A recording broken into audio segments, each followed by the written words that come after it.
So mga kabunyog, mga kababayan, marami tayong topics na dapat ng pag-usapan mga kabunyog at ito yun, isa dito sa mga maiinit na topics, itong tungkol sa pag-absuelto.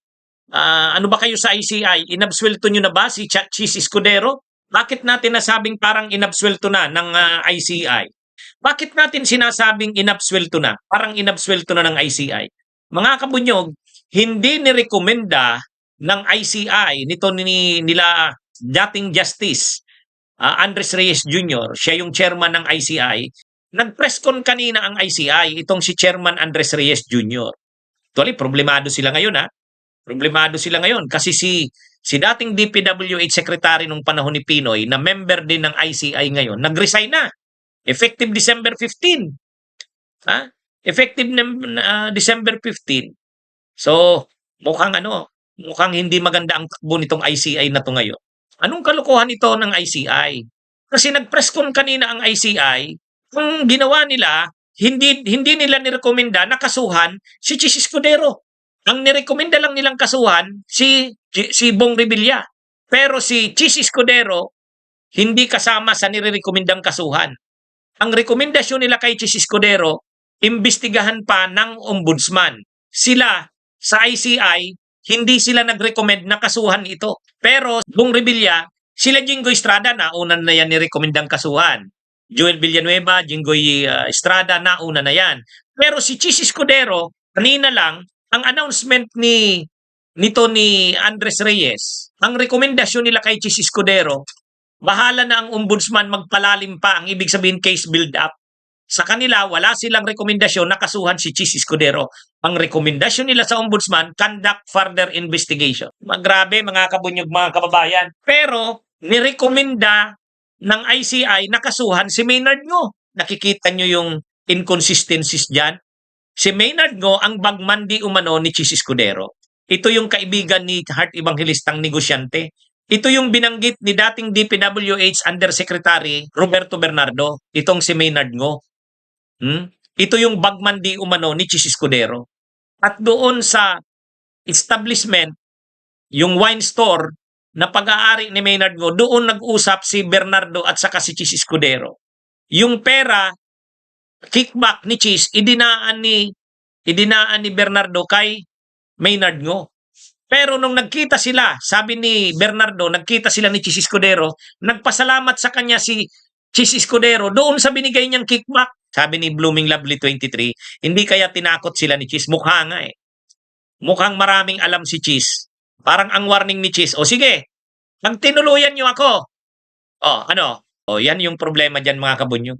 At saka, si Yusek Bernardo, dating DPWH Yusek Bernardo, sinabi niyang nakausap niya mismo si Chis Escudero. So hindi ito hindi indirect yung link. Sino yung pinaka-chief na testigo dyan? Si Yusek Bernardo. Dating DPWH Yusek Bernardo. Sino ang tinuturo niya?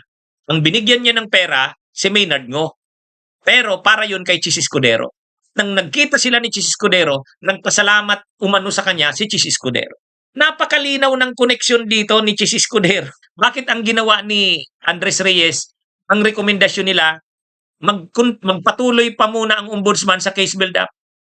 Mukhang may tinatakpan ito. Siguro maraming alam si Chis at nag-warning si Chis, i-expose niya rin ang lahat niyang alam. Maraming tatamaan sigurado. Kaya actually mayroon ngang sinabi si Congressman Egay Erese. Kaya daw nag-resign si Babe Singson, hindi daw to gustong desisyon na ito ng ICI. Napalibrihin nga si Chis. Bakit papalibrihin si Chis Escudero? Parang ang nangyayari, ang narrative na ginagawa ng ICI kung anong sabihin ng palasyo. Kaya hindi maganda. Si Bong Revilla kakasuhan. Pero si Chis Escudero hindi pa. Pag-aralan pa daw muna, case build-up pa. So pinasa muna sa ombudsman. Parang bahala na ang ombudsman mag-imbestiga.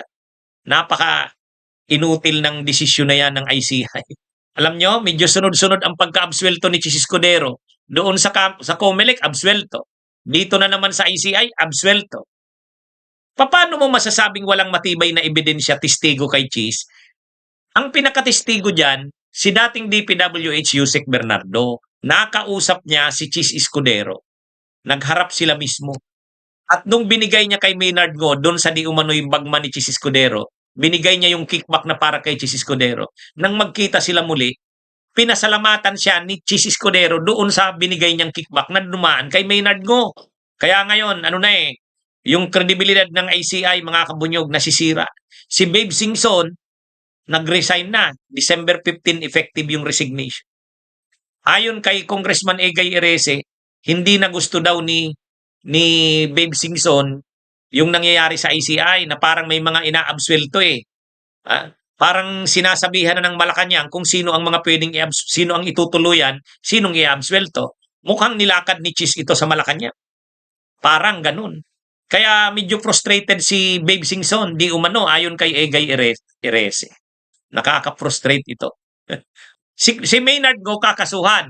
Pero si Chis Escudero, hindi kakasuhan. Sino ba ang boss ni Maynard Ngo? Di ba si Chis Escudero? May testigo ba kay Chis Escudero? Yes. Si dating Undersecretary Roberto Bernardo. Dito, masisira dito ang Malacanang. Alam naman natin kung gaano ka-close si Chis Escudero kay Lisa Araneta. Naalala nyo yung isang event sa Malacanang. Kinuha pa ni Lisa Araneta yung wine na iniinom ni Chis, kinuha ni Lisa Araneta, ininom. Natawa nga ang mga tao noon. Oh, parang close na close si Chis Escudero at si Lisa Araneta. O parang ang ano nga dito, kaya hindi noon matanggal-tanggal bilang Senate President si Chis dahil ang lakas ng koneksyon niya sa Malacanang kay Lisa Araneta. Nangyari na naman yan, na-absuelto na sa COMELEC. Ngayon na naman, ma-absuelto na naman dito sa ICI. Ano yung sinasabing walang paliligtasin. Basta't may ebidensya, kakasuhan. Ay ang linaw, may ebidensya. Si Yusek Bernardo mismo. Sa pagdinig ng Senate Blue Ribbon, doon kay Ping Lacson, malinaw, sinumpa ang salaysay ni Yusek Bernardo, binasa niya. Ang linaw-linaw ng papel ni Chis Escudero. Tapos ngayon, dito sa ICI, wala na si Chis Escudero. Ang sabi ng ICI, pag-aralan pa muna ng ombudsman. Bahala na ang ombudsman.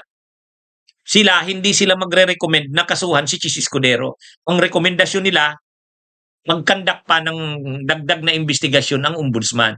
Kumbaga, yung case build-up, bahala na ang ombudsman. Hindi sila magre-recommend kasuhan si Chis. Ang nirekomenda nilang kasuhan ng ICI, si Bong Revilla, si Maynard Ngo, matindi. Para hindi maging masyadong obvious, ganun din ang rekomendasyon ng ICI kay Nancy Binay, saka kay Grace Poe. Hindi muna kasuhan si Grace Poe at si Nancy Binay. Okay, wala naman talaga kasing malinaw na ebidensya. Testigo kay Nancy Binay, saka kay Grace Poe. Hindi naman nakausap ni Yusek Bernardo. Pero si Chis Escudero, nakausap 2 beses. Ito na nga yung ginagawang issue sa ICI, na parang create ang ICI, sasabihin ng Malacanang, sinong tutuluyan, sinong palilibrehin. Ito na ngayon ang nangyayari. Diba? Kaya ito, ngayon nag-resign si Babe Singson. Ang sabi ng ICI, kaya nag-resign si Babe Singson dahil nai-stress na daw masyado, tapos yung ang kalusugan niya medyo apektado na. Pero sabi ni Congressman Egay Erese, hindi, nakausap niya si Babe Singson, hindi niya nagugustuhan na parang ang gustong mangyari ng Malacanang ang nasusunod sa ICI. Hindi niya gusto yun. Kaya yung kredibilidad ng ICI nasisira dito. Ito na yung sinasabi natin. Kaya nakikita nyo ako, pag tama, sinusuportahan natin. Pag mali at papunta na sa hindi maganda, pinupuna natin. Ganun tayo. Ganun tayo dito sa Insurrecto. Kaya pala doon sa COMELEC pa lang, nagngingit-ngit na tayo, pinalibre na si Chis Escudero. Ngayon, pinalibre na naman. Bakit? Tinatakot ba sila ni Chis Escudero na i-expose din ni Chis Escudero ang lahat ng nalalaman niya pag tinuluyan siya? Kaya pala relax na relax si Quezon. Kakalungkot. Ang pag-asa na lang talaga nito mga kabunyog, mga kababayan, kalampag ng taong bayan. Huwag tayong lulubay. Huwag tayong lulubay. Kararating ko lang galing ng Manila. Umattend ako doon sa mga rallies, yung Bunyog. Noong November 30, pagod talaga. Pero, hindi. Nag-usap kami ng mga Bunyog sa Manila bago ako umalis. Tuloy ang laban. Hindi natin ito tatantanan, mga kabunyog, mga kababayan. Nakakalungkot ang nangyayaring ito. Una, inabsuelto ng COMELEC, ngayon na naman ICI. Hindi, sa tingin ko maraming alam si Cheese. Siyempre, Senate President ka eh. Ha? Kaya ako, i-pressure natin ang gobyerno, i-pressure natin ang Malacanang. Ha?